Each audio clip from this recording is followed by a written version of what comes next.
জয় বাবা হিমালয় কি জয়। গুলটে মামা, স্যার কোনো কথা বলছেন না কেন? ও স্যার, স্যার, ও স্যার। স্যার, ও স্যার, স্যার। দেখেছিস ঘতন, গলতপুরে হিমালয় হবে শুনেই স্যার কেমন হিমালয়ান ঋষিদের মতন ধ্যানে বসে গেছে। এ কি, এই স্যারের ধ্যান না ভাঙলি আমি দোকান বন্ধ করবো কেমন করে? স্যার, ও স্যার। বুঝবো তোর মাথায় এবার হিমালয় ভাঙবো আমি। যা যা, চোখের সামনে থেকে দূর হয়ে যা, দূর হয়ে যা বলে দিলাম। হত সারা, গুলতানি মারার আর জায়গা পাও না, বলে কিনা গলদপুরে হিমালয় তৈরি করব।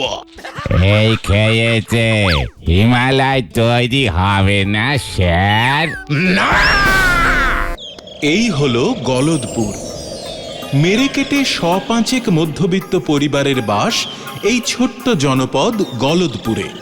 এই গলদপুরেই থাকে আমাদের এই কাহিনীর নায়ক শ্রীমান গুলটে চরণ গুহ, ওরফে গুলটে মামা।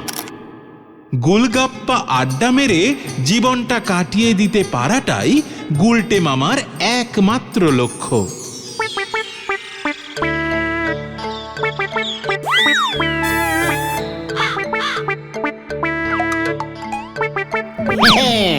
ঘটন পাঁচু, ইচ্ছে করলেই আড্ডা দেওয়া যায় না রে, আড্ডা মারতে জানতে হয়। ভেন্ডিটা এখনো এলো না? তোদের আমি পই পই করে কতবার বলেছি, একটা ডিসিপ্লিন না থাকলে ভালো আড্ডাবাজ হিসেবে জীবনে প্রতিষ্ঠিত হতে পারবি না। ইয়ে মানে ওটা ডিসিপ্লিন না, ওটা ডিসিপ্লিন হবে গুলটে মামা। ঘটন, এত বড় সাহস, তুই তোদের আড্ডা গুরুর ভুল ধরিস। ক্লাস 9-এ দুবার ফেল মেরে তো আর স্কুল মুখ হসনি। গুলটে মামা, ওই যে ভেন্ডি আসছে।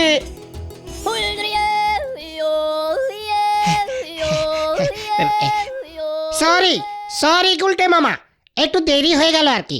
পাক্কা 6.5 মিনিট লেট করেছিস থেকে আসতে, বলছিস কিনা একটু দেরি হয়ে গেল। তুমি কি বলতে চাইছো একটু খোলসা করে বলবে গুলটে মামা? এই গলদপুরের উত্তর দিকটা কোন দিকটায় পড়বে রে? উত্তর দিক? ইয়ে মানে সূর্য তো নদীর ওপারেই ওঠে, আর উল্টো দিকেই আমাদের স্কুলটা ছিল। স্কুল তো এখনো আছে, তোরা শুধু নেই। ইয়ে মানে স্কুল পশ্চিমে। বুঝাচ্ছি, স্কুলের খেলার মাঠটা হলো উত্তর দিকে। সাবাস পাঁচু, ফাঁকা জমিও পেয়ে গেলাম তাহলে। অপূর্ব, তুমি কি বলতে চাইছো একটু খোলসা করে বলবে গুলটে মামা? করবো মানে? দেখ না কি করি। অত বড় মাঠটা শুধু শুধু স্কুলের বকাটে ছাত্রগুলোর জন্য ফেলে রেখেছে, ওটা এবার একটা বিশাল বড় কাজে লাগাতে হবে। তৈরি হ তোরা, কোমর বেঁধে তৈরি হ, তোদের লিডার গুলটে মামা ডাক ছেড়েছে। তুমি যতই ডাক ছাড়ো, তোমার ডাক হেড স্যার শুনলে তো। গুলটে মামা, স্কুলের মাঠে কিছু করতে হলে কিন্তু হেড স্যারের পারমিশন লাগবে গুলটে মামা। হেড স্যার মানে তো নটু বাবু, নটেশ্বর সরখেল। আমি যেবার আমার স্কুলের জীবন থেকে পদত্যাগ করে আড্ডা জীবনে প্রবেশ করলাম, সেই বছরই নটুবাবু গলদপুর হাই স্কুলে পদার্পণ করিয়াছিলেন। ওরে গলদপুরের বলদ ছেলের দল, তোরা কোনো চিন্তা করিস না, নটুবাবু আমাকে যথেষ্ট ইয়ে করে, আমাকে চেষ্টা করিলেও উনি ভুলিতে পারিবেন না। চল সকলে ওনার সঙ্গে মুখোমুখি সাক্ষাৎ করি। উনি যখন শুনিবেন ওনার স্কুলের একজন প্রাক্তন ছাত্র এত বড় একটি কার্য করিতে চলিতেছে, দেখবি গর্বে ওনার বুকের ছাতি হাতির মতো ফুলিয়া উঠিবে। আরে বাবা, তুমি করবেটা কি সেটা তো আগে বলো। সময় হলেই সব জানতে পারবি। হজম করতে পারবি কিনা গ্যারান্টি দিয়ে বলতে পারছি না। আজ রোববার, এখন হেড স্যারকে নরদার চায়ের দোকানে পাবো। এই ব্যাপারে আমি তোমাকে গ্যারান্টি দিচ্ছি গুলটে মামা। ওরে গলদপুরের বলদ ছেলের দল, তোরা চল রে চল রে চল, দঙ্গল বেঁধে মঙ্গল করতে যাই ওই নরার চায়ের দোকানে।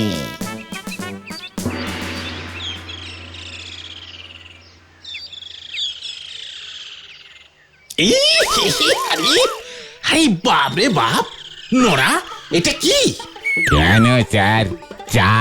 তা চা কি চা পাতা দিয়েই করেছিস নাকি ঘাস পাতা দিয়ে? এগে স্যার, দুবার ফুটিয়েছি তো। ছাগলের মূত্র হয়ে গেছে একেবারে। কি কাণ্ড কি কাণ্ড! ইস স্যার, ছাগলে আমাদের স্কুলের মাঠের ঘাসগুলো খেয়ে খেয়ে শেষ করে দিচ্ছে। স্কুল মাঠটা যে এভাবে ছাগলের আন্ডারে চলে যাবে এ আমি স্বপ্নেও ভাবতে পারিনি স্যার। এই যে আরো বড় ছাগল এসেছে। মানে হ্যাঁ স্যার, ঠিকই ধরেছেন, বড় বড় ছাগল। একবার ভালো করে দেখুন স্যার, গরুর মতো সাইজের এক একটা ছাগল, সারাদিন কাজকর্ম করে না, শুধু ঘাস খায়। ছাগলগুলোর কি সাহস! আপনি থাকতে আপনার স্কুলের মাঠে ছাগল, কি সাহস! আপনাকে না জানিয়ে ঘাস খায়। তাই বুঝি?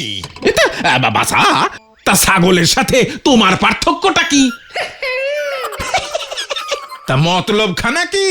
ঝেড়ে কাশো তো দেখি, সঙ্গে তো দেখি ছোট ছাগলগুলোও আছে। আপনার পায়ের ধুলো দিন স্যার, আশীর্বাদ করুন আপনার স্কুলের এই প্রাক্তন ছাত্র যেন সফল হতে পারে। এরেছে, তুমি সফল হলেই তো কেলেঙ্কারি। তা কি এমন মহাকার্য করতে চলেছো শুনি? স্যার, আমাদের এই গলদপুরে আমি আরো একটা হিমালয় পর্বত স্থাপন করব। কি? হিমালয়? এই গলদপুরে হিমালয় স্থাপন? উজবুক, মস্করা করার আর জায়গা পাও না। মস্করা নয় স্যার, হিমালয়ের মতো ঠান্ডা মস্তিষ্কে আমি কথাটা বলছি। ভারতবর্ষের উত্তরে থাকবে মূল হিমালয়, আর গলদপুরের উত্তরে আমাদের এই স্কুলের মাঠে এবার থেকে থাকবে মিনি হিমালয়। বাজারের বরফকালে প্রচুর বরফ নষ্ট হয় স্যার, আমি বরফ কল থেকে বরফের চাই নিয়ে এসে বরফের উপরে বরফ, তার উপরে বরফ, একটার উপর একটা বরফের চাই সেট করে হিমালয় পর্বত তৈরি করে ফেলবো স্যার।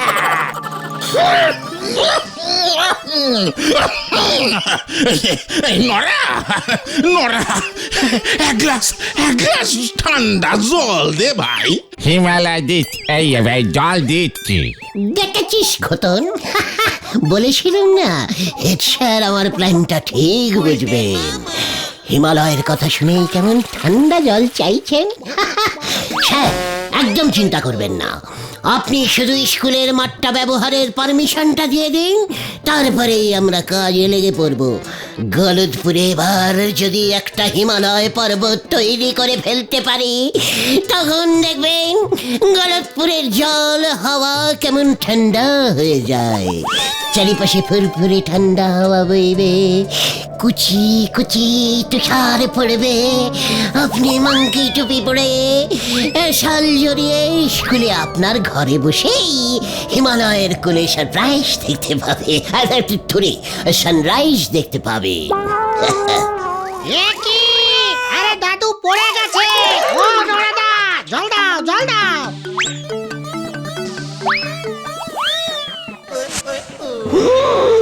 এরপরে আমাদের গলদপুরে জল কত সস্তা হয়ে যাবে, কলের আর প্রয়োজনই হবে না। কিভাবে গুলটে মামা?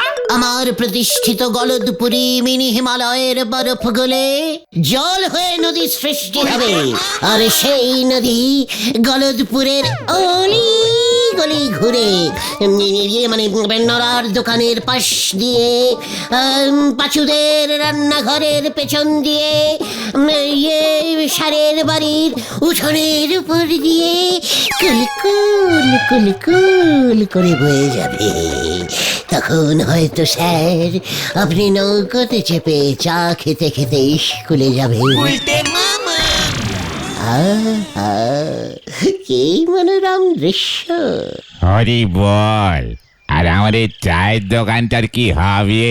ওরে নোড়া রে, শীত পড়লে লোকজন এমনিতেই বেশি চা খাবে।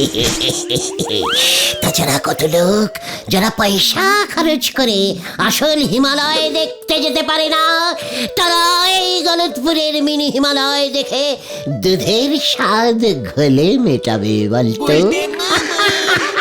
সেই সব পর্যটকরা তো তোর চায়ের দোকানেই আসবে চা খেতে।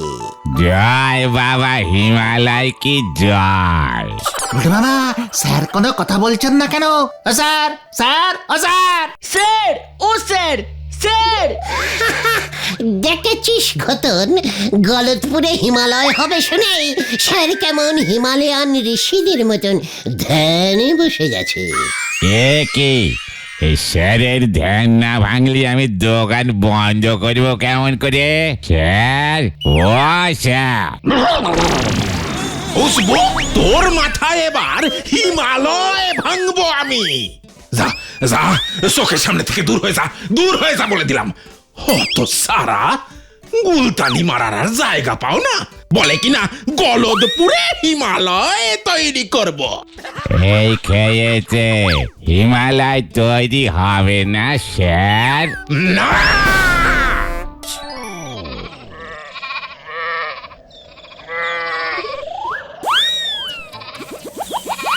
তাহলে এখন কি হবে? হেড স্যার তো মাঠটা তোমাকে ছাড়বে না বলেই মনে হলো। যাই বলো না কেন, তুমি যে এরকম একটা বোম্বাস্টিক আইডিয়া ছাড়বে আমি তো সেটাই বুঝতে পারিনি গুলটে মামা। পাক্কা আড্ডাবাজের মগজ থেকে এমন সব আইডিয়াই বের হয় রে বলদের দল। তাতে আর লাভ কি হলো বলো? হিমালয় পর্বত তো আর তৈরি করা যাবে না। হেড স্যার তো শুনেই ভিড়মি খেয়েছেন। তাছাড়া এত বড় হিমালয় পর্বত তৈরি করতে তো প্রচুর বরফ লাগবে। এত বরফ আমরা পাবো কোথায়? আর পেলেও এত বরফ কিনতে প্রচুর টাকা লাগবে। এত টাকাই বা পাবে কোথায় গুলটে মামা? ওরে আমার গলদপুরের বলদ ছেলের দল, আগে এই মাঠটাকে পাই, তাহলে দেখবি বাকিটা জোগাড় হয়ে যাবে। রামচন্দ্রের বানর সেনারা যদি পাথর দিয়ে অত বিশাল একটি সমুদ্রে এপার ওপার সেতু তৈরি করতে পারে, তবে আমরাই বা বরফের উপর বরফ, তার উপরে বরফ, তার উপরে আরো বরফ ফেলে ফেলে মিনি সাইজের একটা হিমালয় পর্বত তৈরি করতে পারবো না? আহা! তার মানে তুমি কি বলতে চাও গুলটে মামা, আমরা বানর? না, হাঙর। একদম ইডিয়েস্টিকের মতো কথা বলবি না বলে দিলুম ভেন্ডি।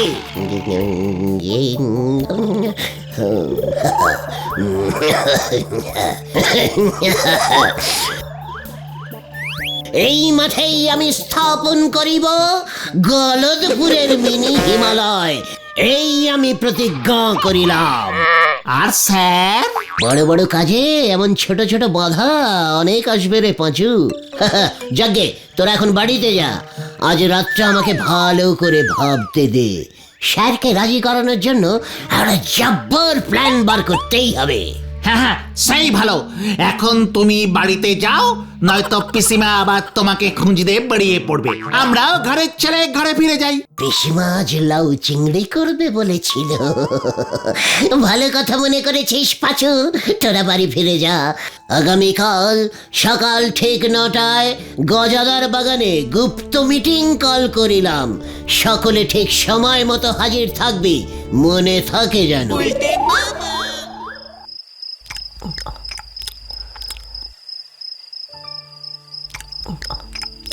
এভাবে আর কতদিন চলবে বলতে পারিস গুলটে? তোর পিসে মশাইয়ের জমানো টাকা তো সব শেষ হয়ে আসছে, এবার তো কিছু একটা কাজকর্ম কর। আর বেশি দিন এভাবে চলবে না পিসিমা।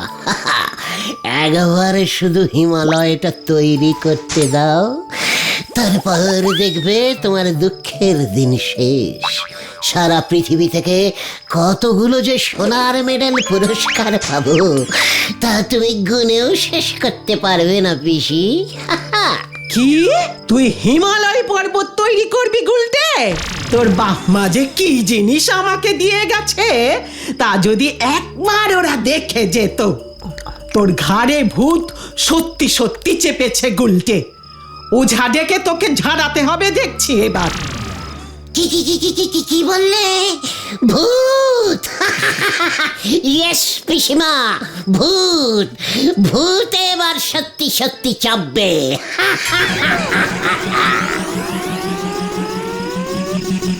হায় ভগবান, কি যে করি আমি এ ছেলেকে নিয়ে। কাল সকাল হলেই ঘটনাদের প্ল্যানটা বলতে হবে। পিসিমা যে এমন একটা প্ল্যান বার করে দেবে এ আমি ভাবতেই পারিনি। ওই স্কুলের মাঠেই আবার হিমালয় তৈরি হবে, হবে হবে হবেই। আর আমার তৈরি হিমালয়ের সর্বোচ্চ চূড়ায় সর্বপ্রথম আমি উঠব। আমি আমি আমি উঠব।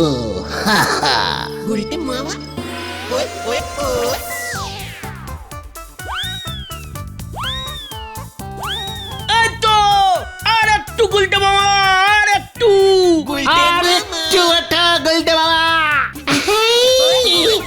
আমি আর পারছি না রে উঠতে। ওরে বাবা! পারবে পারবে গুলটে মামা পারবে। তোমার তৈরি হিমালয়ের চূড়ায় তোমাকেই প্রথম উঠতে হবে। এই স্লিপ কাটছে।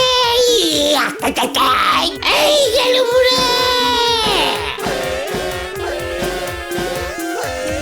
ও বাবা! উড়ি বাবা রে, গোবরটা বুঝি গেল রে। উড়ি বাবা, আমি কি স্বপ্ন দেখলুম রে।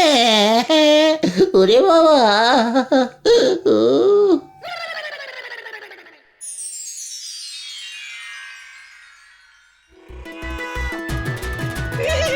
কি প্ল্যান বের করেছো গুরু? পায়ের ধুলো দাও তোমার গুলটে মামা, পকেটে নিয়ে ঘুরবো।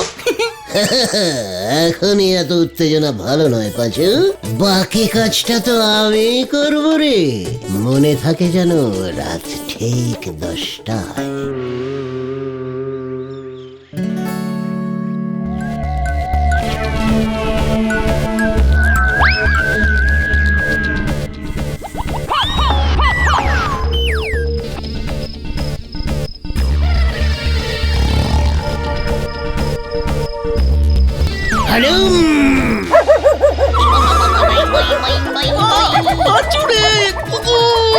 আমার মা। যা যা যা, ওই যে ওই যে ওই যে।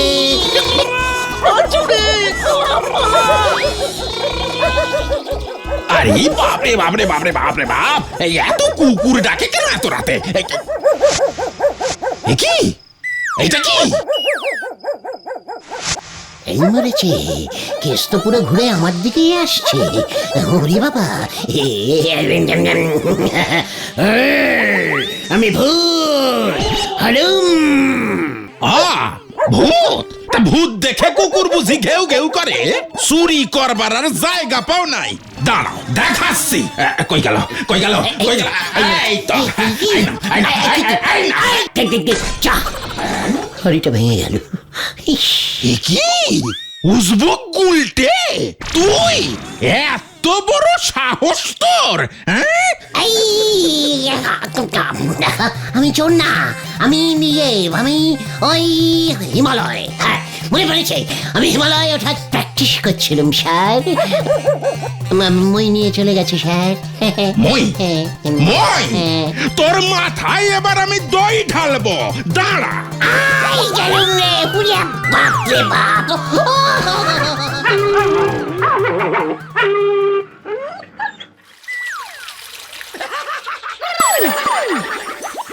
ওরে বাবা, বাঁচাও, বাঁচাও, বাঁচাও, বাঁচাইয়ে, বাঁচাইয়ে। ওরে বাবা, বাঁচাও বাঁচাও বাঁচাও বাঁচাইয়ে, বাঁচাইয়ে। ওরে বাবা, ও মাগো, ও মাগো, তোরা যে এইভাবে আমার সাথে বিশ্বাসঘাতকতা করবি আমি বুঝতে পারিনি রে। আমায় আগায় তুলে মই সরিয়ে নিলি। কি করবো গুলটে মামা, ওই কুকুরটা এসেই তো সব গন্ডগোল করে দিল। আমি আর হিমালয় পর্বত স্থাপন করব না রে ভাইগণ। কেন গুলটে মামা, কেন আমাদের উপর রাগ করে? না রে ভাই, তো ওই কুকুরগুলোর জন্য। মানে সামান্য কুকুরের ভয়ে তুমি তোমার এত বড় একটা পরিকল্পনা বাতিল করে দেবে গুলটে মামা? ভয় না রে, ভয় নয়, ভালোবাসায়। মানে হ্যাঁ রে ভাইটুগণ, ওই কুকুরটার রাগের কারণ আমি বুঝতে পেরেছি। কি কারণ গুলটে মামা? আমি যদি এই গলদপুরে হিমালয় পর্বত তৈরি করি, তবে যে গলদপুরে সবসময় কনকনে ঠান্ডা থাকবে। মানুষরা মানে তোরা সবাই তখন শাল, কম্বল, সোয়েটার, মাংকি টুপি পরে থাকবি। কিন্তু ওই কুকুরগুলো, ওই নিরীহ কুকুরগুলোর কি হবে তখন, সে কথা কখনো চিন্তা করেছিস? না তো। দরকার হলে এই কুকুরগুলোকেও সোয়েটার পরিয়ে দেব আমরা। ওইখানেই তো ওদের আপত্তি রে। বাবা গো, উফ, খুব ব্যথা। কাল রাতে ওরা তো আমাকে সকলে মিলে ঘিরে ধরে যখন ওদের এই দুঃখের কথাই বলছিল, তখন আমি ওদের বলেছিলুম যে বিনামূল্যে আমি ওদের সোয়েটার উপহার দেব। কিন্তু ওরা তো কেউ রাজি হলো না। কেন? পাছে সোয়েটার গায়ে চাপালে ওরা যদি ভেড়া হয়ে যায় সেই ভয়ে। জয় আমাদের আড্ডা গুরুর জয়। গুরুদেব পায়ের ধুলো দাও গুরুদেব। তাই তো এই অবলা কুকুরগুলোর জন্যই আমি আমার এই হিমালয় স্থাপনের মহান পরিকল্পনা বাতিল ঘোষণা করিলাম। কিন্তু কুকুরগুলো জানলো কেমন করে যে তুমি গলদপুরে হিমালয় পর্বত বানাতে চাইছো? ওরে গলদপুরের বলদ ছেলের দল, কুকুরের প্রাণ নয়, ঘ্রাণ শক্তি যে মারাত্মক তা তোরা জানিস না? হ্যাঁ জানি তো, তাতে কি? আমার গা দিয়ে যে হিমালয় পর্বতের সোদা সোদা ঠান্ডা ঠান্ডা গন্ধ বেরোচ্ছিল, সেটা ওরা আগেই টের পেয়ে গেছে। আড্ডা গুরু গুলটে মামার জয়। ওরে বাবা, ও বাবা, ও বাবা।